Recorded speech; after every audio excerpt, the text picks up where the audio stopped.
कल की कथा में हम लोग श्रवण कर रहे थे, विश्वामित्र जी सुखदेव की कथा राम जी को सुनाई। क्योंकि राम जी के भी मन में भाव उत्पन्न हुआ वैराग्य का।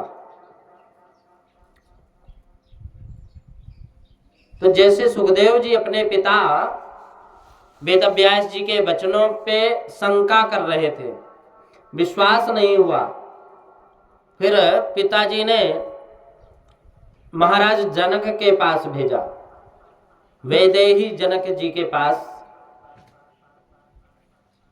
तब उनको पता चला कि जो मेरे पिताजी कह रहे थे वही आज जनक जी महाराज कह रहे हैं, यही सत्य है, हमारे पिता भी सत्य बोल रहे थे। वैराग्य आना कठिन नहीं है, बहुत सरल है वैराग्य आ जाना, लेकिन उस वैराग्य को स्थिर रखना कठिन है।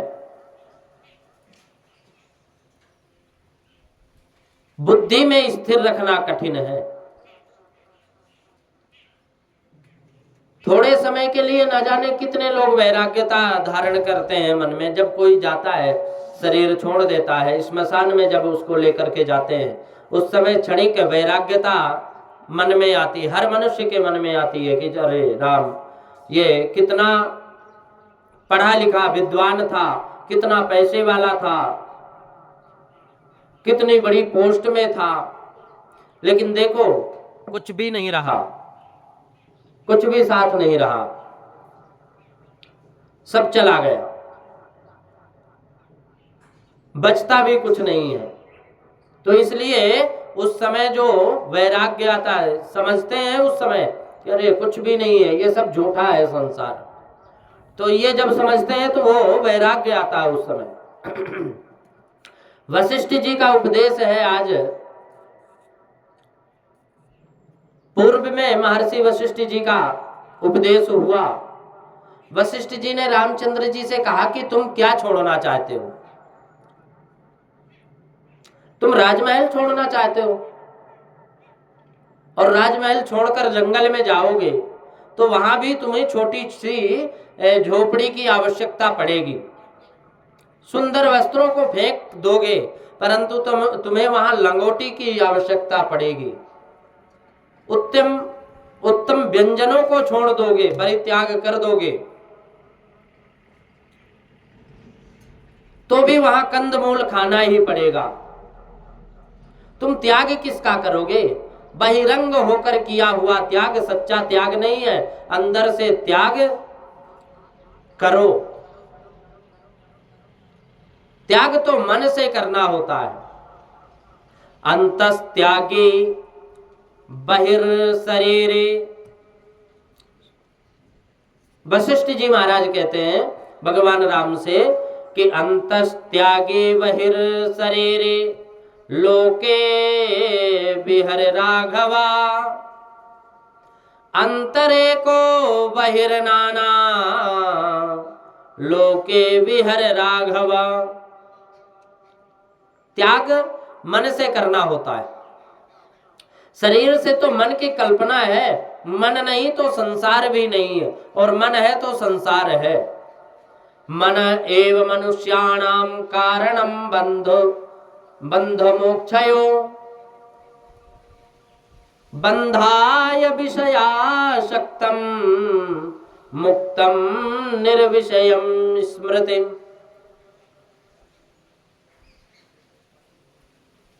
मन बंधन में डालता है, मन मनुष्य भी दिलाता है, मुक्ति दिलाता है। मन विषयासक्त हो तब मनुष्य को बंधन में भी डाल देता है। मन जब निर्विषय बनता है ना, तब मनुष्य को मुक्ति हो जाती है और संसार सब छूट जाता है। फिर कुछ रहता नहीं। मन किस प्रकार जीवित रहता है? वशिष्ठ जी महाराज बताते हैं कि मन में संसार के विषय हैं, मन संसार का चिंतन करता है, और इसमें मन जीवित रहता है।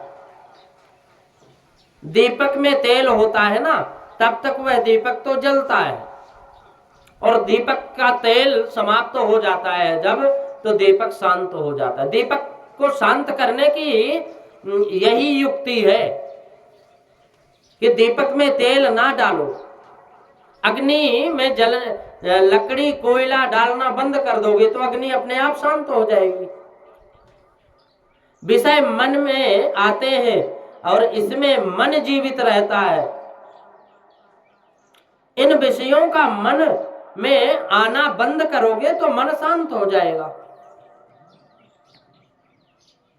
यह संसार मनोमय है। स्वप्न का संसार कौन उत्पन्न करता है? जैसे स्वप्न के संसार को मन उत्पन्न करता है, वैसे ही जागृत अवस्था का संसार भी मन की ही कल्पना है। स्वप्न अर्थात क्या? अपने स्वरूप के अज्ञान को स्वप्न कहते हैं। खाट में पड़े पीछे जब ज्ञान है, जब तक ज्ञान है मैं घर में हूं, मैं सोया हुआ हूं, तब तक वह स्वप्न दिखाई नहीं देता, और स्वप्न जब देखता है तब स्वयं का स्वरूप भूलता है। स्वयं के स्वरूप का विस्मरण हुआ, बाद में फिर स्वप्न दिखता है। और स्वप्न का संसार अपने ज्ञान से उत्पन्न हुआ। जागृत अवस्था का जगत भी ईश्वर विषयक अज्ञान होने से भासता है।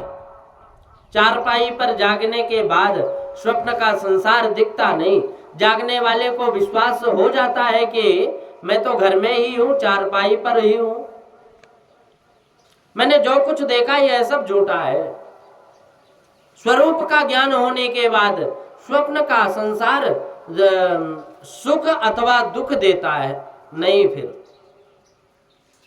उसी प्रकार जागृत अवस्था में भी जीव को स्वरूप का ज्ञान हो जाए तो संसार सुख दुख देता नहीं, संसार से मुक्ति मिल जाती है।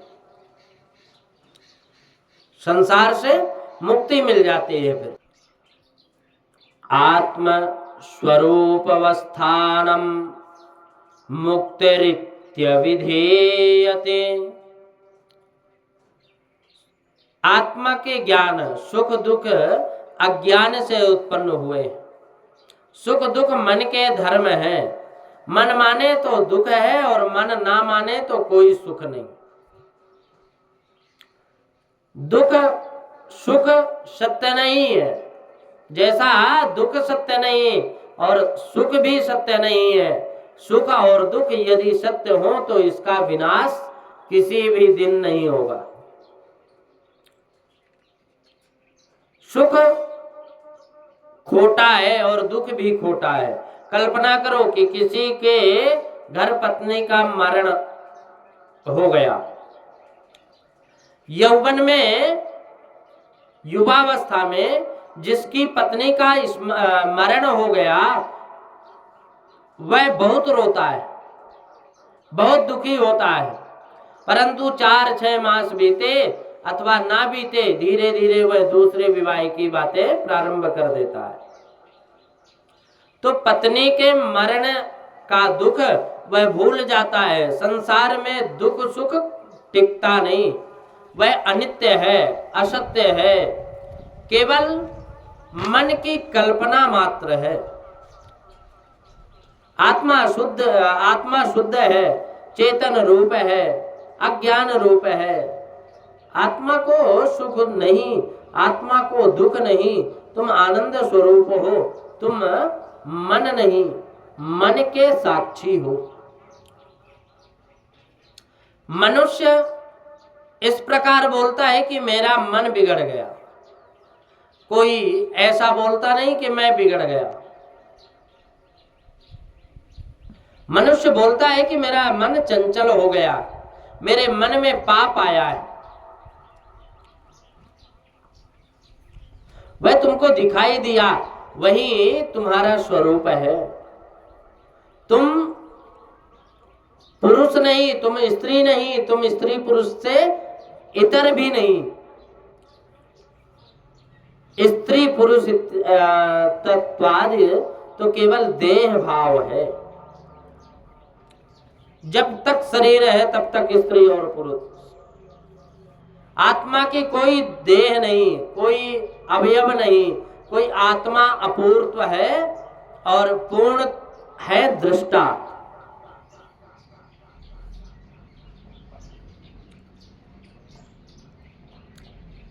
न च स्त्री न च स्त्री न पुमानेव नैवम्।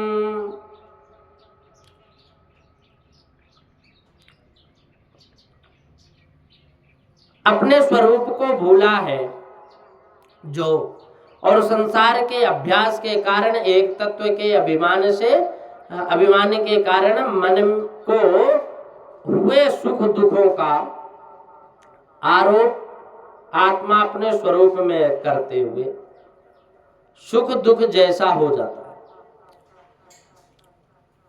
मैं नहीं, बुद्धि नहीं, ये तो सब जड़ है, असत्य है।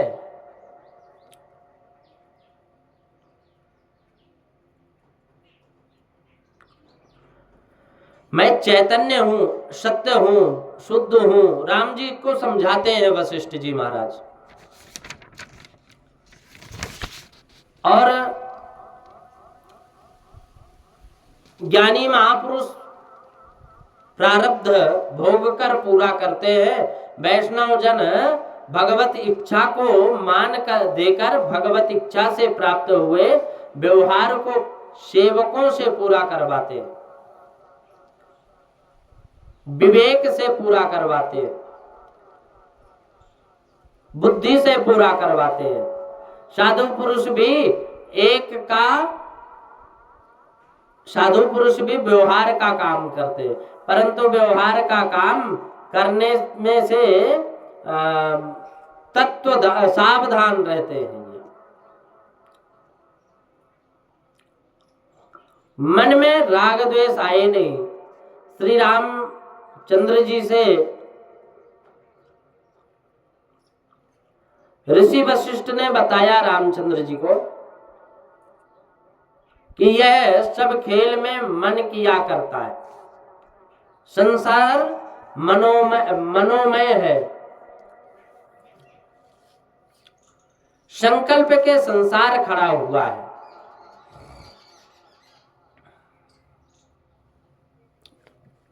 संकल्प जालक नैव जगतः संभ्रमम्। वशिष्ठ जी रघुनाथ जी को ज्ञान वैराग्य का उपदेश किए। राम जी के गुरु कौन बन सकते हैं? राम जी परमात्मा हैं, स्वयं जगत गुरु हैं राम जी, और उनको कौन उपदेश दे सकता? परंतु राम जी ने लीला की। राम जी ने लीला की। वशिष्ठ ऋषि को मान दिया और जगत को बोध दिया। जगत में गुरु को बड़ा बनाने के लिए भगवान वशिष्ठ देव जी से, वशिष्ठ ऋषि जी से ज्ञान प्राप्त किए। कहते हैं कि गुरु बिन ज्ञान न उपजे, गुरु बिन मिले न भेद, गुरु बिन संशय ना मिटे, जय जय जय गुरुदेव। श्री राम जी सबके गुरु हैं, वो तो सदगुरु हैं। श्री राम जी सबके सदगुरु हैं। और गुरु और सदगुरु में अंतर है। गुरु और सदगुरु में अंतर है। कहते हैं कि शब्द द्वारा ज्ञान का उपदेश जो करता है वह गुरु है, और आचरण से क्रिया द्वारा जो ज्ञान का उपदेश कराता है ना, वो सदगुरु है। इस संसार में शब्द से ज्ञान का उपदेश करने वाले बहुत हैं, परंतु स्वयं के आचरण द्वारा उपदेश करवाने वाले बिरले हैं, बहुत कम हैं। शब्द से उपदेश करवाने वालों की संसार में बुराई नहीं है। बहुत लोग पुस्तक पढ़ करके ज्ञान उपदेश करने वाले ज्ञान अर्जन करते हैं, फिर दूसरे को उपदेश करते हैं, परंतु उनके उपदेश का कोई असर नहीं होता। और असर उनके ही उपदेश का होता है जिन्होंने ज्ञान को जीवन में उतार लिया, जिन्हें शब्दार्थ वाला ज्ञान नहीं परंतु क्रिया अर्थ वाला ज्ञान है। शब्दार्थ वाला ज्ञान नहीं है, क्रिया अर्थ वाला ज्ञान है। जो ज्ञान जीवन में उतरता नहीं वह ज्ञान काम में नहीं आता। और शब्द ज्ञान से कदाचित पैसा मिलेगा परंतु अंतर की शांति मिलेगी नहीं। शब्द ज्ञान से अंदर की विकार वासना नाश होता नहीं है। रामायण जी में लिखा है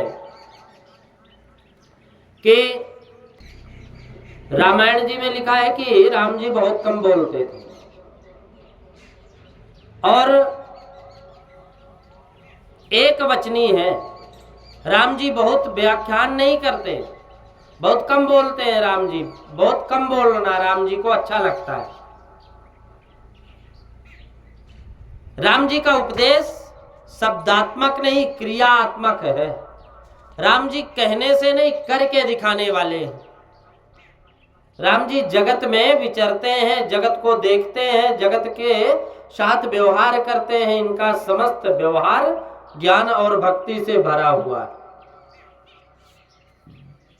साधारण मनुष्य ऐसा समझता है कि व्यवहार और भक्ति अलग अलग है। व्यवहार का काम करते हुए भक्ति नहीं हो सकती कभी भी। और ज्ञानी महापुरुष के प्रत्येक व्यवहार भक्ति में होते हैं।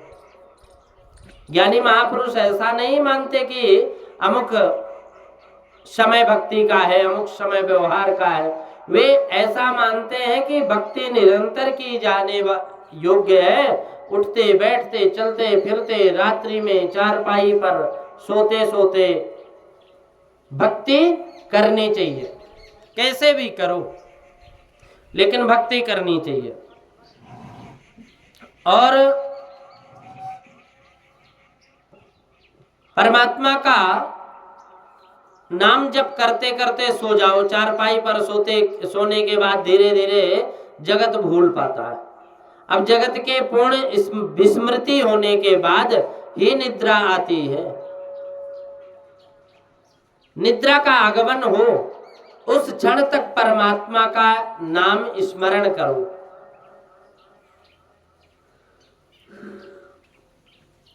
श्री राम श्री राम श्री राम बोलते बोलते निद्रा आ जाए और निद्रा से जगो कि तुरंत ही प्रभु के नाम का प्रारंभ हो जाता। तो